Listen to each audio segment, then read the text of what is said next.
जय भगवान श्री कृष्ण जी। भगवान और आप चैनल के अत्यंत श्रद्धालु और प्रिय भक्तों, क्या भगवान वास्तव में सर्वशक्तिमान है? अजीब सा प्रश्न जरूर है, लेकिन है तो प्रश्न ही। और ये प्रश्न मानव मस्तिष्क में क्यों उठता है? ये इसलिए उठता है कि हम सब उसे सर्वशक्तिमान मानते हैं। फिर भी हमारे साथ जो परिणाम भगवान हमें हम सबको देता है, उससे कई बार ऐसा लगता है कि सर्वशक्तिमान भी विवश है। तो अगर कोई सर्वशक्तिमान है तो विवश कैसे हो जाता है? क्यों हो जाता है? क्या कारण है उसके पीछे? इस बारे में अवश्य सोचना पड़ता ही है, क्योंकि ये मनुष्य की विवशता होती है कि एक तरफ वो भगवान को सर्वशक्तिमान मानता है और वो ये भी कहता है कि आप सर्वशक्तिमान हैं, आपके लिए सब कुछ संभव है। जैसे कि महाभारत युद्ध आरंभ होने से पहले अर्जुन ने भगवान श्री कृष्ण जी से यही कहा था, प्रभु आप सारी दिशाएं जानते हैं, सारे मार्ग जानते हैं, शस्त्र विहीन होते हुए भी आप शस्त्रधारी के समान हैं। आप सब कुछ कर सकते हैं, बिना शस्त्र के भी आप सब युद्ध हमें जिता सकते हैं। आपसे बड़ा कोई नहीं है और आपसे बड़ा कोई हो ही नहीं सकता। और ये बात परम सत्य भी है। फिर भी आखिर क्यों आज की स्थिति में और पहले भी कई बार भक्तों के समक्ष ऐसे परिणाम उसके भगवान ने नहीं दिए? उसके भगवान का मतलब ये है कि जिसको वो अपना भगवान मानता है, उसके भगवान ने, उस भगवान ने नहीं दिए, तो उसे लगता है कि क्या वास्तव में भगवान सर्वशक्तिमान है? भगवान सर्वशक्तिमान है या नहीं, ये सत्य तो भगवान ही जानता है। लेकिन ये परम सत्य है कि भगवान से बड़ा कोई सर्वशक्तिमान हो ही नहीं सकता, क्योंकि जिसने इस सारी सृष्टि की रचना की, जिसने सारी प्रकृति रची, सारा संसार बनाया, सारे लोक बनाए, सारे प्राणियों की योनियां बनाई, सारे प्राणियों के शरीर बनाए और जड़ पदार्थ चर अचर सब बनाया, वो सर्वशक्तिमान ही तो है। सब कुछ उसी का तो दिया हुआ है। ये शरीर उसी का तो बनाया हुआ है। इस शरीर के भीतर आत्मा उसी की तो दी हुई है। क्योंकि जब उसने सब कुछ दिया है, इससे वो सर्वशक्तिमान तो है ही। लेकिन सर्वशक्तिमान होते हुए भी वो अपने ही भक्त के साथ जब बहुत कुछ ऐसा हो जाता है जिस पर भक्त को सोचना पड़ता है कि जो उसने अपेक्षा अपने भगवान से की, उस अपेक्षा को भगवान ने पूरा नहीं किया। आखिर क्या कारण था? क्योंकि वो सर्वशक्तिमान भगवान क्यों नहीं उसकी उन अपेक्षाओं को पूरा कर पाया जो वो अपेक्षा भगवान से करता है, रखता है और जो वो कर रहा है। बात गलत नहीं है, क्योंकि भक्त जब भगवान के प्रति आश्रित हो जाता है तो उस समय वो भगवान को सब कुछ मानता है। अपना गुरु, अपनी माता, अपना पिता, अपना बंधु, अपना सखा, अपना सच्चा हितैषी और अपना निस्वार्थ प्रेमी। भगवान वास्तव में निस्वार्थ प्रेम करता है। उसके प्रेम में कोई स्वार्थ नहीं होता।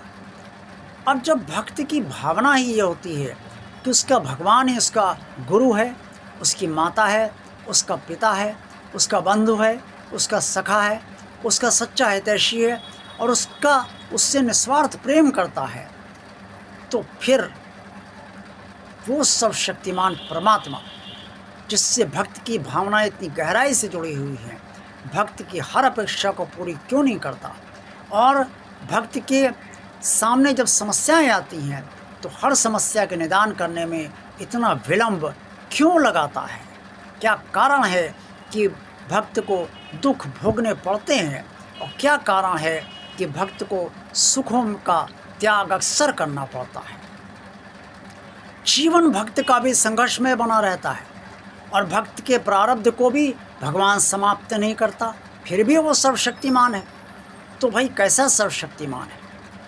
भक्त इधर उधर भटकता रहता है, संघर्ष करता रहता है, भगवान सब कुछ देखता रहता है, कहता है ये तो इसका प्रारब्ध है, ये तो इसे भोगना ही पड़ेगा। तो प्रारब्ध बड़ा है या भगवान बड़ा है? प्रारब्ध सर्वशक्तिमान है या भगवान सर्वशक्तिमान है? जितना गहराई से हम सब सोचने का प्रयास करते हैं, भगवान जो अनंत है उसकी सीमाएं अनंत हैं, उसके चिंतन की सीमाएं अनंत हैं, उसके मंथन की सीमाएं अनंत हैं, और जिसकी सीमाएं अनंत हैं उस अनंत तक तो कोई नहीं जा सकता, कोई महापुरुष नहीं जा सकता, कोई योगी नहीं जा सकता, कोई संत मुनि ऋषि कोई नहीं जा सकता है, और ना कोई जा पाया है। उस अनंत परमात्मा को कोई नहीं समझ पाया है और ना कोई समझ पाएगा।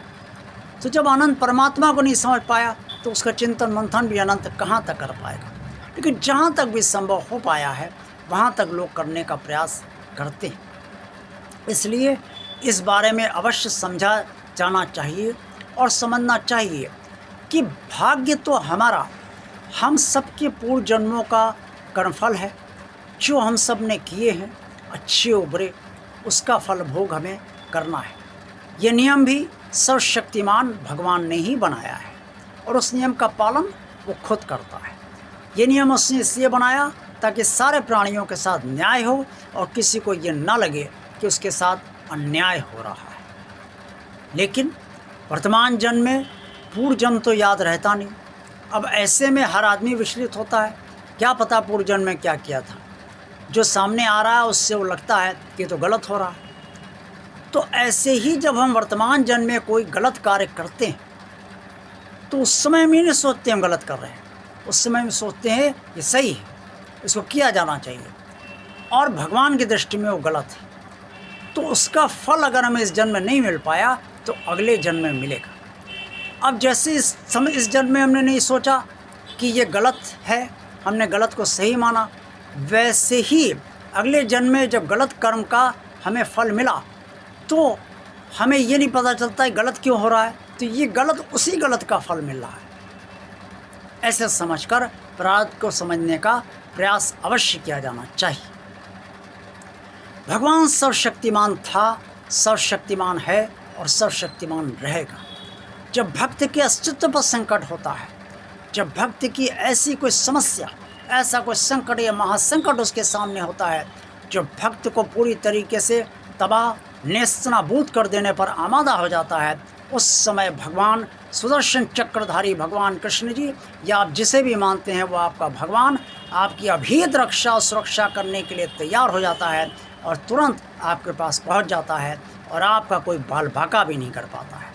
इससे अंत में मैं इस वीडियो को संपन्न करने से पहले यही कहूँगा कि भगवान सर्वशक्तिमान है और आपका भगवान भी सर्वशक्तिमान है, लेकिन जो उसका नियम उसने बनाया है उसका पालन वो कर रहा है। इसीलिए हम सबको कई बार लगता है कि भगवान ने हमारा काम उस तरीके से नहीं किया जिस तरीके से उसे करना चाहिए था, और उससे हमारी अपेक्षा है कि वो ऐसा काम करे।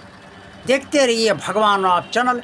वीडियो पसंद आया तो लाइक कीजिए, चैनल को सब्सक्राइब कीजिए। अगर अभी तक सब्सक्राइब नहीं किया है तो चैनल को ज़्यादा से ज़्यादा लोगों को शेयर कीजिए ताकि आप सब की तरह अन्य लोग भी इस चैनल का आनंद उठाते रहें। कमेंट्स बॉक्स में आप सब जो कुछ भी कहना चाहें वो अवश्य कहिए। आप सबका कल्याण हो। जय भगवान श्री कृष्ण जी।